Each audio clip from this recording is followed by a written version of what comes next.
Ô, rapaz, rapaga, gostei de bater na mesa. Vou usar isso daqui com mais frequência, sempre que eu filmar aqui, né?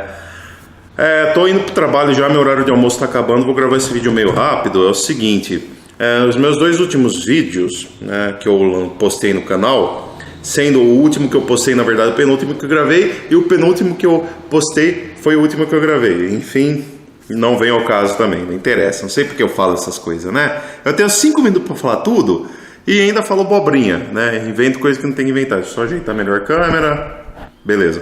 Seguinte, no último que eu lancei no canal eu falo sobre o Dória e a Cracolândia, do qual eu critico sim a posição dele com relação às internações compulsórias, eu sou contra isso. O Rafael Lima fez um vídeo falando que isso é sequestro estatal, concordo plenamente com ele. E há sim outros meios de você manter a segurança da Cracolândia, basta você assistir o meu último vídeo para saber a minha opinião, o último vídeo postado, não gravado. E no último vídeo gravado, coincidentemente, eu falo sobre a aprovação pelo Senado da PEC 67 de 2016, a qual diz que se o Temer vazar, e tomara que ele vaze, teremos eleições diretas. Então existe uma chance muito grande de termos ainda eleições diretas, caso o Temer saia até outubro, e tomara que ele saia, né? Ele está tentando melar a Lava Jato, que é um safado, mas tomara que ele vaze. E o fato é o seguinte, caso tenha eleições diretas, em quem que a gente poderia votar? Né? Em quem? A gente tem 2 figuras principais nesse caso, infelizmente, que eu não gosto de nenhuma, que é o Lula, né? O socialista, populista, e o Bolsonaro, que é um estatista, tal como o Lula, mas é fascista, né? Ele vem com esse papo de livre mercado. Eu tenho medo quando esse pessoal de extremíssima direita fala de livre mercado, que é livre mercado para quem? Será que é livre mercado mesmo? Aí que tá. Eu, como sou uma pessoa mais assim, bem mais liberal no caso, né?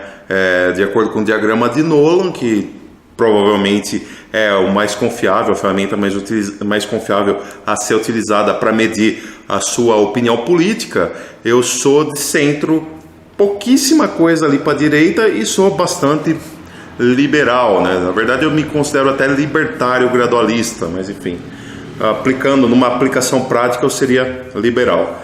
Em todo caso, que pensou do Dória, que o Dória, que é um sujeito também muito provavelmente centro-direita, né? O que dizem, é o que ele mesmo dá a entender, e claro que é o que mais se identifica comigo, as propostas, o jeito de governo dele é o que mais se identifica com o que eu penso, com o que eu espero de um gestor público, né? A começar porque ele é um empresário, ele era um empresário muito bem sucedido, que como empresário bem-sucedido, a tendência é que esse empresário seja um bom gestor público, né? Há experiências, há fatos aplicados aí na prática que dá certo, né?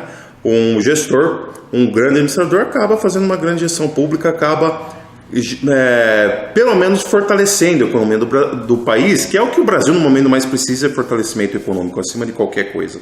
O principal problema do Brasil nesse momento é econômico. E não resta dúvidas que entre Lula, Bolsonaro, Dória, Marina Silva, Ciro Gomes, o Dória é o mais recomendado nesse ponto, né? O Dória é do PSDB, né? Tem até medo de ouvir falar PSDB, eu detesto o PSDB, tá? Salvo alguns casos, tem PSDBistas tucanos muito bons, né? Mas o PSDB em geral, aqui para São Paulo mesmo, 24 anos, vim sei lá quantos anos aqui em São Paulo, cara, e você vê educação péssima. O PSDB acabou com a educação do estado de São Paulo, a verdade é isso daí, né? A saúde também é uma porcaria, enfim. Segurança pública nem se fala, né? Mas o que a gente pode esperar do Dória? É um grande administrador eficaz. Primeiro, né, só para constar também, ele sequer manifestou interesse.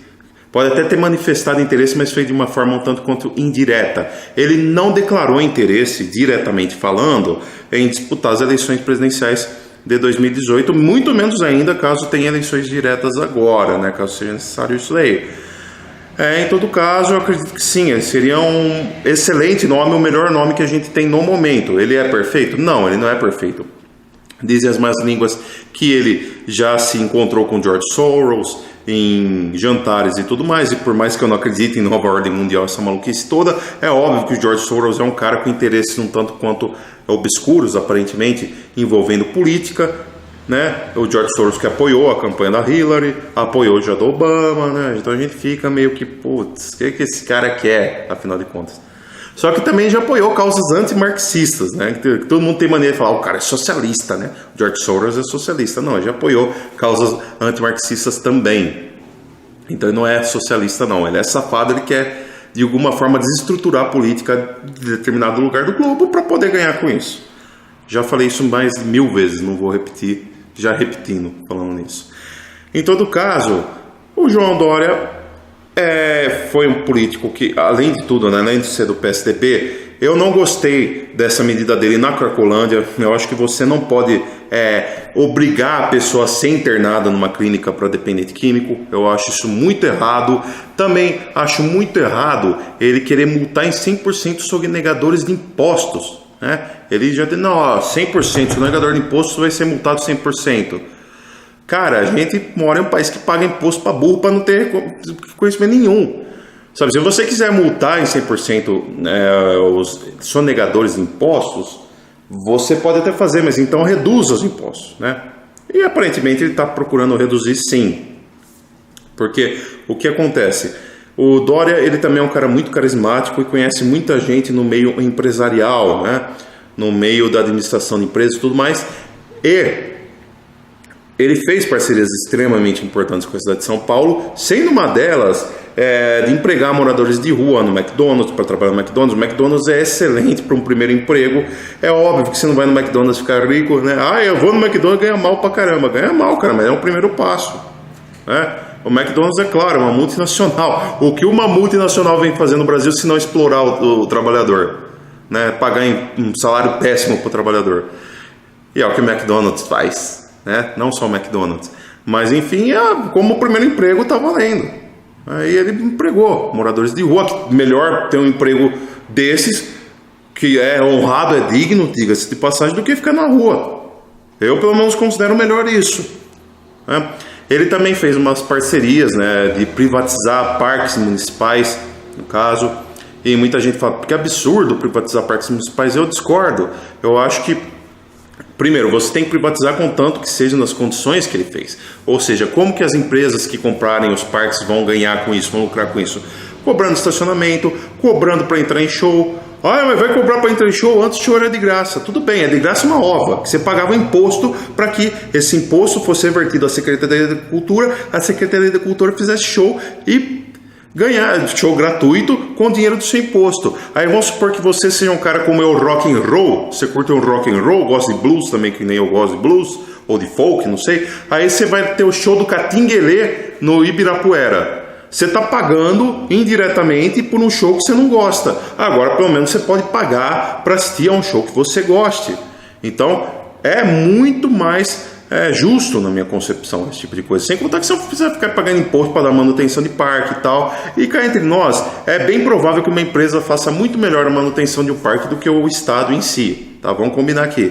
Outra coisa, o Dória reduziu drasticamente o número de secretarias, tá? De 27, se eu não me engano, foram para 20, tá certíssimo.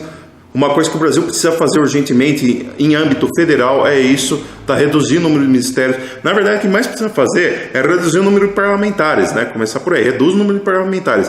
Ministério, reduz aí, tira um ou outro por enquanto, né? Vamos fazendo de forma gradativa, né? Sem ser muito brutalista, né?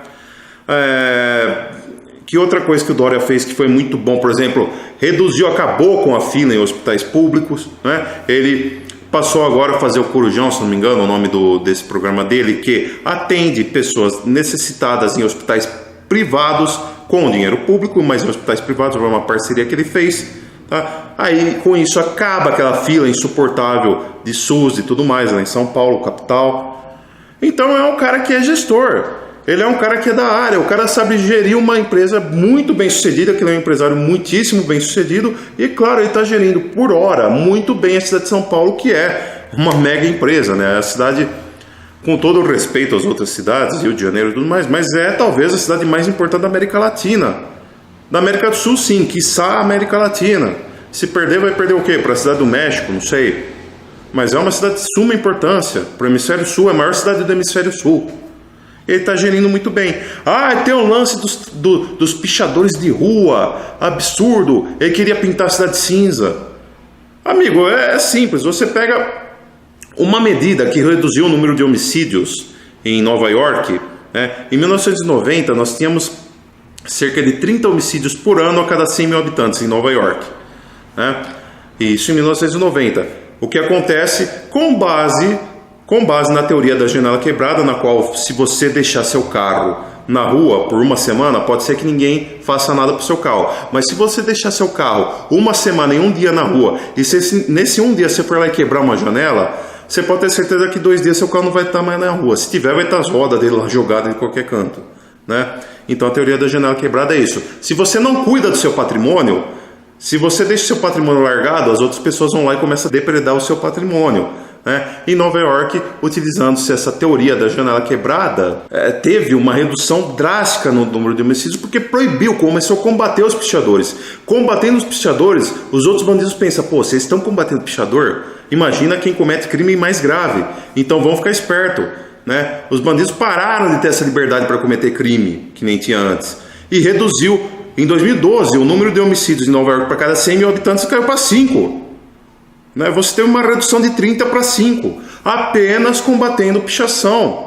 Não foi nada, vão aumentar emprego, vão dar melhores condições de escolaridade para as pessoas, melhorar a saúde pública, vamos iniciar uma campanha de desarmamento para acabar com a portabilidade, com essa facilidade no acesso na portabilidade de arma, de fogo e tudo mais. Não foi nada disso. Nova York reduziu o crime dessa forma, tal como acredito sim que o Dória vai reduzir. E outra coisa, o Dória falou claramente, ele é contra a pichação, mas ele é a favor do grafite. Até sugeriu, que os pichadores virem artistas.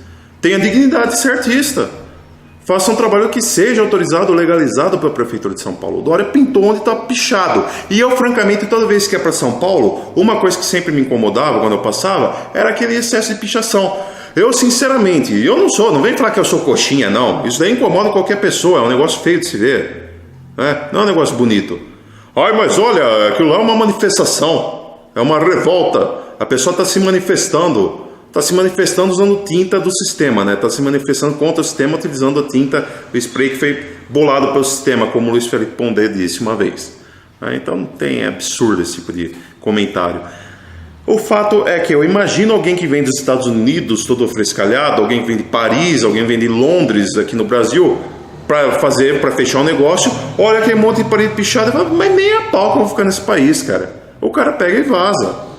Se o cara for muito rigoroso assim, é um negócio que assusta. E o Dória está combatendo isso. Tem coisas mais sérias para ser combatida em São Paulo? Tem. Uma delas ele já resolveu, que é o problema das filas do hospital. Tem falta de creche também, tem tudo mais. Mas o Dória, em 6 meses de gestão pública, ele já fez muito mais do que a grande maioria dos prefeitos que passaram por São Paulo fizeram. Em 4 anos, tá? Em 4 anos. O Dória em 6 meses fez mais do que Haddad fez em 4 anos, do que muitos deles fizeram em 4 anos. O outro lá, o Kassab, fez em 4 anos também, não fez porcaria nenhuma.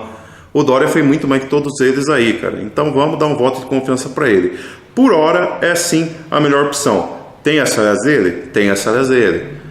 É cedo para você avaliar o Dória? É cedo. O cara ainda não mostrou uma administração em uma unidade muito maior do que a cidade de São Paulo, como o estado de São Paulo, por exemplo, não mostrou. Que nem o Maluf foi até que um bom prefeito, dizem, tá? Eu duvido disso, mas dizem que o Maluf foi um bom prefeito para São Paulo. No entanto, a gente sabe como é que o Maluf saiu como governador. Vamos torcer para que o Dória mantenha essa competência, essa seriedade que ele tem mostrando, salvo em alguns pontos, né? Mas que ele mostre a competência que ele vem mostrando nesses 6 meses. Se tiver eleições diretas, eu já aviso, meu voto com ressalvas, mas o meu voto por hora é do Dória, até que algum outro candidato me convença de forma melhor, que eu acho que é difícil. Por esse vídeo é isso, adiós, fui, tchau, falou!